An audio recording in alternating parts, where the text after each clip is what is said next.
Hi friends, నమస్తే. మీ శ్రీలహరండి. ఈరోజు నేను చిన్నచిగురు కోడిగుడ్డు వండుదాం అనుకుంటున్నానండి. కాస్త చిన్నచిగురు తీసుకొచ్చేసానండి.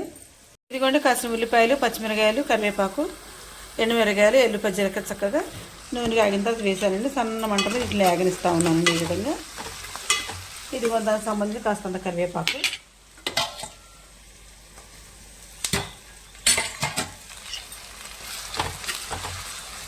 చక్కగా కరివేపాకు కూడా మరింత వేసానండి.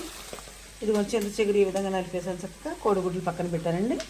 ఈ 3 కోడిగుడ్లు పోద్దామని చెప్పి అక్కడ పెట్టుకుని ఉంచుకున్నానండి. ఇదిగోండి ఉల్లిపాయలు, పచ్చిమిరపకాయలు లేని కాబట్టి కొంచెం సాల్ట్ వేసేస్తున్నానండి. సాల్ట్ పసుపు దీన్ని ఎర్రగా వేగనిచ్చుకున్నామండి. ఇదిగోండి కాస్తంత కారం,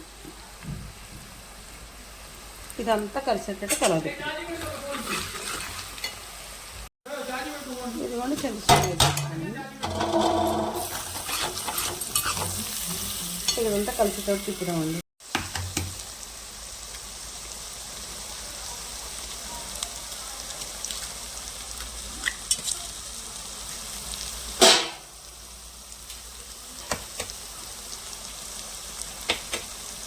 ఇదిగోండి చక్కగా కోడిగుడ్డు కూడా పోసేస్తానండి.